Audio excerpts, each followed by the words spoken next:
พาพี่พาน้องมาเบิ่งวิธีล้างพุงหมูหรือกระเพาะหมูล้างได้ยังมันสะอาดบ่มีกลิ่นเหม็นกลิ่นคาวก่อนอื่นในพุงหมูมันมาปีนข้างในออกเปิดน้ำในล้างขูดเมือกออกทำความสะอาดก่อนเอาเมือกออกก่อนเอาเมือกออกก็มันกลิ่นเหม็นกลิ่นคาวมันสิบอก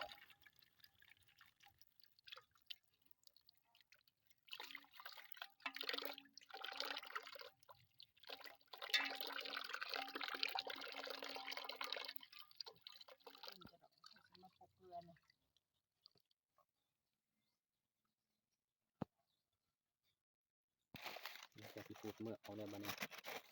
มาคั่นเกลือ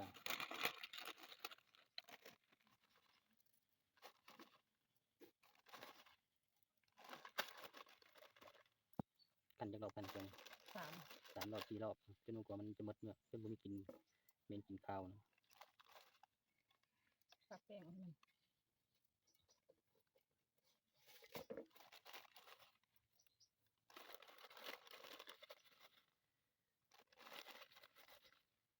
โอ้ตัวนี้โอ้จะลดทั้ง2 ด้านเลย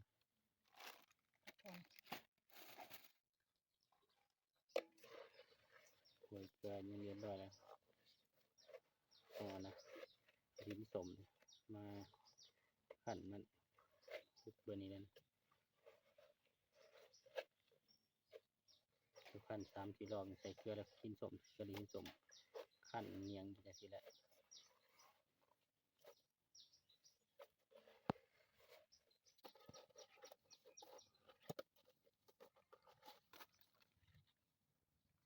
เดี๋ยวคั่นเกลือกับหินสมแล้วเอามาขูด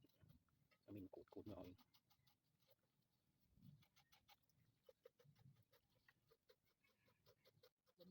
ถ้าเป็นภาษาอังกฤษมันก็มีเมือกขาว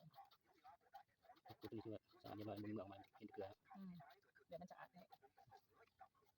จังหวะที่เราดูเป็นเรื่อง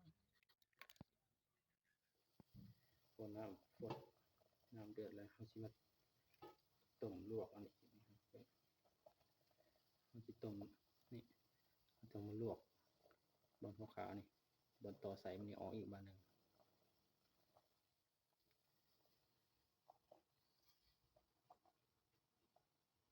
จุ่มลงบนประมาณ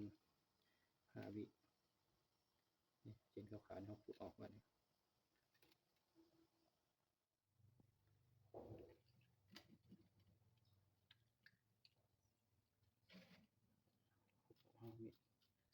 ใช้มีดขูดออก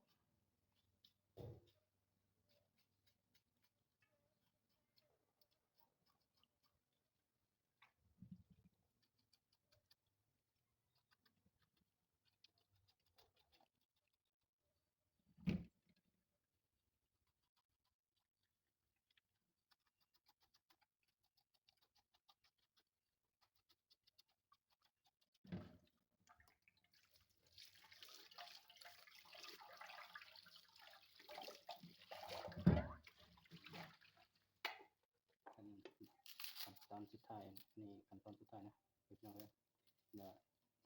เอาล่างปรุงหมูนะเราเอาลงบนหมันใจว่ามันมีกลิ่นธรรมดาด้วยกระเทียมตัวนี้ที่ว่ากินข้าวกินเงิน100%เลยหายเลยแต่ว่าข้างล่างขั้นเกลือขั้นกินสมมันหายแล้วแต่เกิดความหมั่นใจช่วยแล้วมันจะด้วยกระเทียมทุกคนสักมือ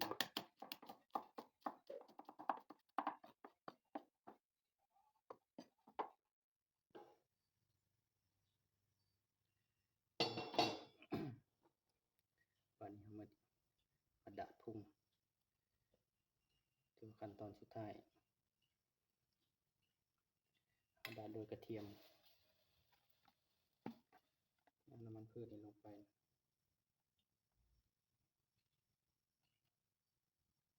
จากนั้นก็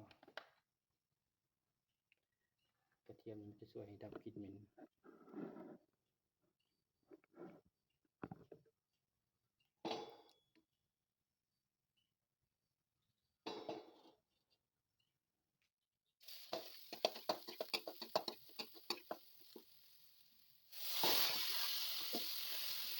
กระดาษนี้มันสวย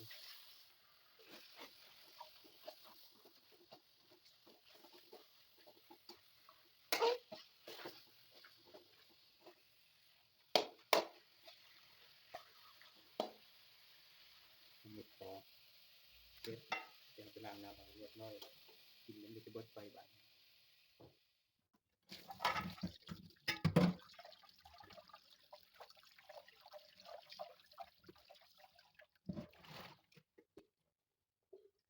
นี่ส่วนที่เราล้างสะอาดไปเนี่ย